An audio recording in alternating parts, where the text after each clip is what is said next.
Ovo može biti opasno. Bekić, šta će biti? Tatar pogađa, Sarajevo vodi 1:0.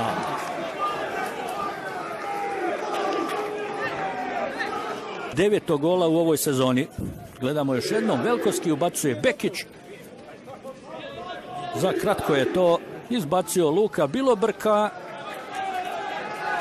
Na pravom mjestu bio Benjamin Tatar. Babić. Sada Tatar i Stanojević zajedničkim snagama uzimaju ovu loptu.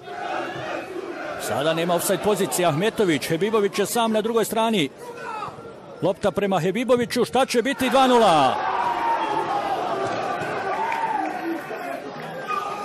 Bolje sa 1:0.